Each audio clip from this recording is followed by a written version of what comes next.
Špela Rapoša, dober dan na Škotsko, v bližino Glasgowa. Dober dan. Mi lahko pomagate s fonetično in geografsko lego vašega mesta? Reče se mu Kilsyth, pač angliški jezik seveda, ampak je ta škotski dialekt, ki se včasih malo drugače razgovorijo. Kilsyth leži kje? Med Glasgowom in Stirling je tako nekako na polovici, tako da severovzhodno od Glasgowa, v kilometrih, 20 kilometrov, nekaj takega. In ima približno 10.000 prebivalcev. Manjše mestece torej. Ja, manjše mestece, še posebej za te razmere tukaj. Špela Rapoša, da ste prava kandidatka za globalno vas, nam je sporočila vaša mama Branka, ki je zapisala, da ste že 21. leto na Škotskem, odšli ste pa za pol leta. Ste malce podaljšali, ne? Ja, mečkan, ja. Kako in kje točno ste se znašli pri svojih 18 letih?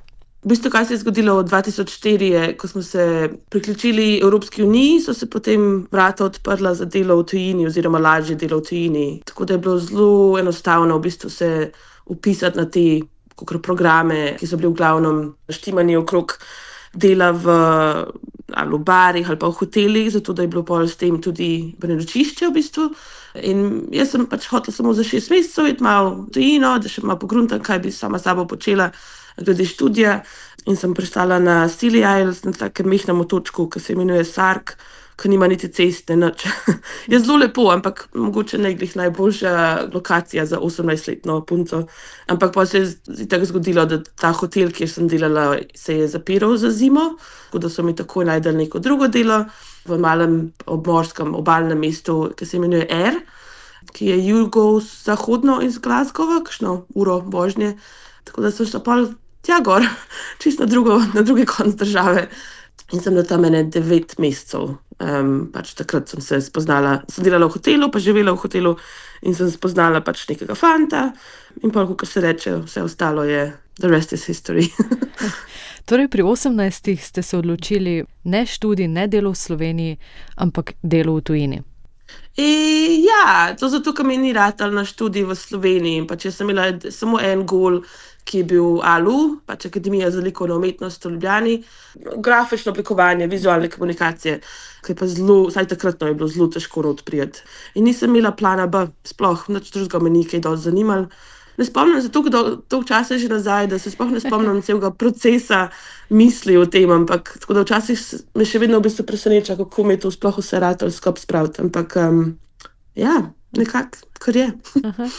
Špela, dejali ste, da ste začeli v hotelu, potem ste delali po barih, zdaj precej stereotipna je ta podoba nabito polnih barov, pubov, polnih glasnih, upitih Škotov. Je to realna ali je to neka pop podoba? Na kakšne večerje je pa kar realna. Je pač v tem mesecu sem delala v hotelu, pol pa 2005, enkrat poleti, so se s takratnim fantom preselila v Glasgow, v veliko mesto, in sem pol tam začela delati v barih. Je taka veriga barov, ko v bistvu se tega sploh ne pozna, kaj dosti se veni, da je veriga, kakor barov ali pubov. In sem v bistvu tam pol delala 7 let v bistvu. In tudi nekako tako drugače se mi zdi, pač lahko napreduješ do vodja bara in do menedžerja bara in tako da je tako malo bolj nekako sestavljene so te službe, mečkan drugače. Potem sem pa ugotovila, da mi res leži študij na univerzi, ampak zato, ker sem delala in se sama sebe podpirala, sem se vpisala na Open University, ki omogoča part-time študij ob delu. Je tako zelo fleksibilno in ta univerza obstaja že z začetka 70 let in so v bistvu tako pionirji v tem učenju nadaljavo. In sem takrat začela študirati in napredovala do diplome 2016. In potem pač služba in nova ljubezen in dom in mački in življenje v glavnem. Špela Rapoša, zaposleni ste v Zero Waste Scotland, ste vodja projektov v Agenciji škotske vlade za krožno gospodarstvo in trajnost. Zdaj ob vseh teh besedah, izrazih, sama najprej pomislim na neko recikliranje, trajnostne materiale, ampak to je verjetno le del rešitve za bolj vzdržno bivanje na zemlji. Kaj točno počnete? Kaj so vaši cilji? Zero Waste Scotland. Sploh ne vem, kako prevesti. Zero Waste je v bistvu nek tak koncept, ki v bistvu krožnega gospodarstva, da se gremo stran od tega tradicionalnega linearnega gospodarstva, kako bi se to rekel, kjer se res vedno konča z nekimi odpadki, z nekimi smetmi, z nekaj, kar se pač stran vrže in se ne uporabi več. Kar pa krožno gospodarstvo proba ustvariti, je to, da se ta veriga na koncu v bistvu zaokroži nazaj. Nekako je to veliko lažje tako vizualno prikazati in narisati. Ampak nekako je cilj tega, da se te smeti, odpadki, da nehamo stran metati stvari, ampak da se vsaka stvar, vsak material se vidi kot nek bogat vir nečesa, da se spet lahko uporabi ali reciklira ali se prenaredi v nekaj novega, nekaj drugega, da se materiali razstavijo in da se spet dajo nazaj v ekonomijo, v gospodarstvo. Krožno gospodarstvo je nekaj, kar je v bistvu svet vedno imel, ampak šele v zadnjih, v bistvu od industrijske revolucije je v bistvu se to začelo malo drugače s tem delati. Ta disposable consumerism, vse, kar imamo, je, recimo, kupimo stvari in vedno že na začetku se ve, da bomo stran nekaj vrgli na koncu uporabe.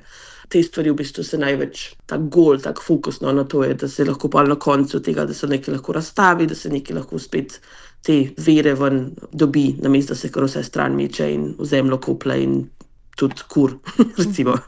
Tako no. Med pogovorom vam je pozvonil poštar. Joj, se opravičujem, ampak nažalost imam poštarja. 3 sekunde. Vredo. Evo, sem že nazaj. Sklepam, da ni prinesel izdelkov teh velikih spletnih trgovcev, ki izkoriščajo delovno silo v prenatrpanih tovarnah, recimo v Aziji. Ali pač, kako ste sami trajnostni? Kaj vam prinaša poštar? Ja, mislim, jaz bom čisto iskrena, da se tudi kupujem iz Amazona. V Britaniji je nasploh Amazon zelo ogromen in zelo pogosten in res kupi se lahko vse od šraufa do mleka, tako rečeno. Recimo en primer. Prejšnji teden sem zbolela, ne vem, ali je bil COVID ali nek grozen prehlad, se še zdaj mi sliši na glasu, ampak sem že veliko boljš.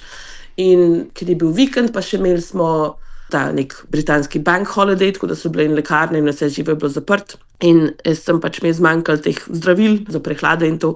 In sem pač naročila iz Amazona, ker sem vedela, da naslednji dan bo prišlo čez vrata. Tako da sem definitivno potrošnik teh velikanov, ampak probam, kolikor se le da, tudi kupovati bolj lokalno. Recimo danes, tole, kar je zdaj prišlo, je nekaj čist smešnega, zato ker sem delala ena taka mehna darilca, tako da sem dobila kokosovo olje pač za delati nekaj, kar je sicer iz ene mehnega proizvajalca, nekaj iz Anglije, pač prek Etsy, ki je sicer tudi nek tak online platform, ampak ima fokus na te manjše proizvajalce. Ampak drugače tako nasplošno pa probam in jaz in moj partner, da recimo, če nekaj rabva, recimo za hišo, kakšno pohištvo ali pa kaj takega, veliko stvari po hiši v bistvu je rabljenih. Recimo, vem, da v Sloveniji je bilo včasih Bolha, recimo, ali pa tudi zdaj Facebook Marketplace je recimo ful popularen za take stvari, tako da prav nekako imajo veselje, da iščeva stvari, ki so rabljene, ker prvo prišparaš denar, drugo, da je pa veliko boljš za okolje nasplošno. In ne vem, kar nekako veselje tu pa vrata je nekak izziv, da nekaj najdeš, kar ti je všeč in je že rabljeno in ima nekaj tudi zgodbo že pol samo, ali pa recimo obleke tudi rabljene, ali pa mačje stvari recimo, ali pa kitajska. Tako nekako probava, kakor se ne da, ampak se definitivno zavedam, da recimo, ne vem, če bi se tem rekel, da kršim tudi veliko, ker pač moderno življenje so tudi neke omejitveno včasih. Če bi imela veliko časa in neomejeno financ, bi z veseljem živela tako čist trajno, kakor se le da, in recimo nekje v neki divjini in imela svojo elektriko in vse to, ampak nažalost to ni realnost moja. A čutite sami, da je to okoljsko anksioznost, ekološko tesnobo? Ja, definitivno. Že v službi, recimo, ko se pač veliko pogovarjamo o vseh teh zadevah in beremo novice in splošno pač moramo biti malo bolj obveščeni o vseh teh stvarih, včasih je kar težko se malo odmakniti od tega, no? Ampak vse čez leta se bolj, bi rekla, navadiš tega, da se lahko malo postransko vsega tega obveščaš. Ampak ja, definitivno sem imela trenutke in sem prepričana, da jih bom še imela. Verjetno je eden od načinov sproščanja tudi te tesnobe pobeg v naravo. Zdaj lahko greste iz Slovenije, hitro ste šli, ampak Slovenija pa ne gre kar tako iz vas, ne? Ob vikendih hodite na izlete v naravo. Ja, kakor se da, no. Vedno me vleče k vodi na neke načine, ali da začnemo pri vodi, ali končamo pri vodi, ali pa hodimo blizu vode nekje, kar na Škotskem res ni težko, ker je tako ogromen jezer in rek in nasplošno je veliko vode, ali od dežja, ali pa pač stoječe vode. Navdušeni ste nad vodo, tudi nad mrzlo vodo. Prakticirate tako imenovano ledeno terapijo? Ja, to se je zdaj šele pred kakšne 2 leti nazaj v bistvu. Jaz že vedno obožujem vodo. Mislim, v Sloveniji oziroma na Hrvaškem celo otroštvo smo imeli prikolico v Istri, v kampu, tako da sem veliko časa preživela ob morju. Ampak nekako se mi zdi, da zato, ker je tukaj tako drugačna voda, ker je bolj mrzla, malo bolj divja tudi, se mi nekako zdi, da sem vsa ta leta nekako zamujala na tem.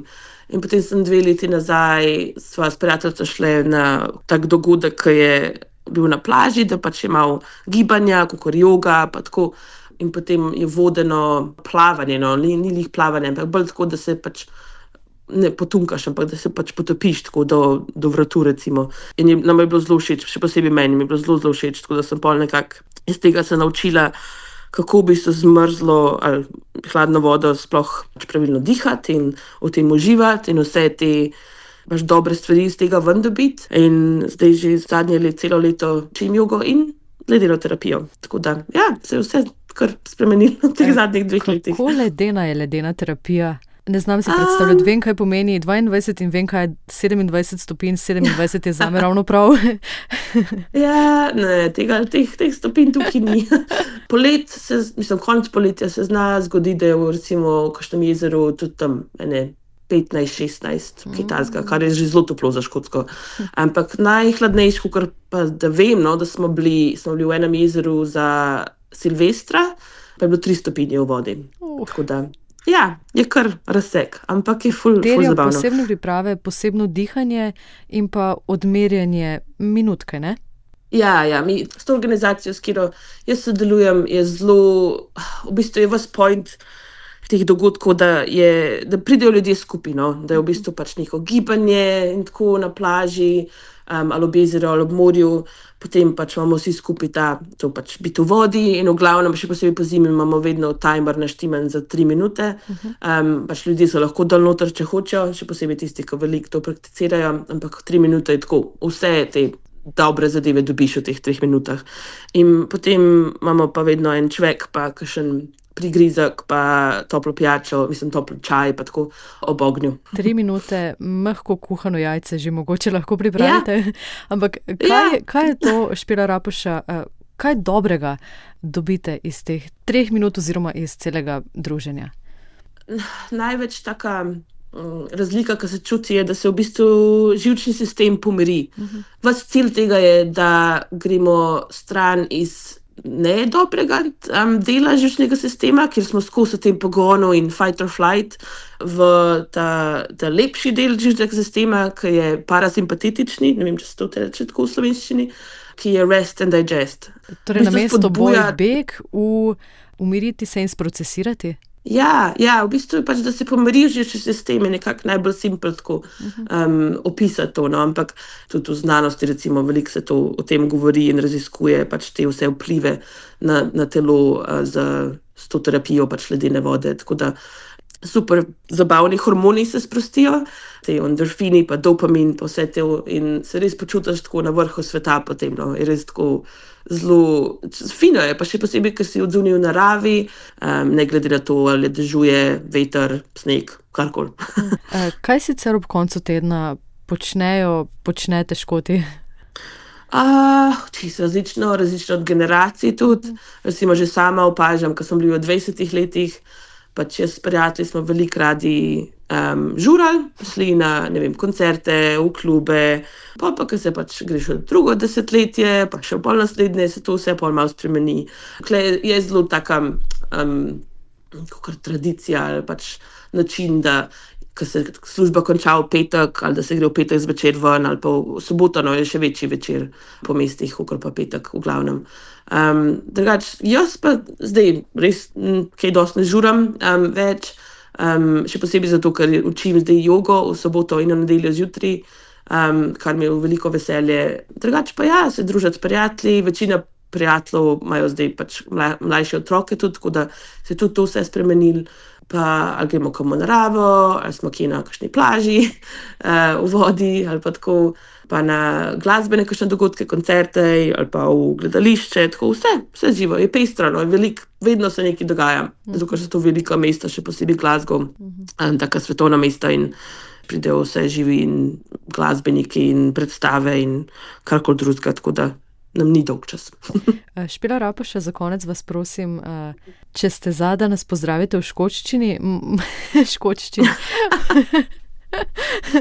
v narečju, lahko, ne vem, pošljete pozdrave mami Branki, ki vas je izpustila iz domačega gnezda in je zdaj očitno res ponosna, ne, da živite na Škotskem in tudi ona vas je predlagala za globalno vas. Ja. Ok, no bom probala. Hi, Mum. Thank you for putting my name forward. This was a fun chat, and maybe we'll hear your voice on the radio as well. Thanks. Pa lep pozdrav v Kilsyth. Hvala, enako.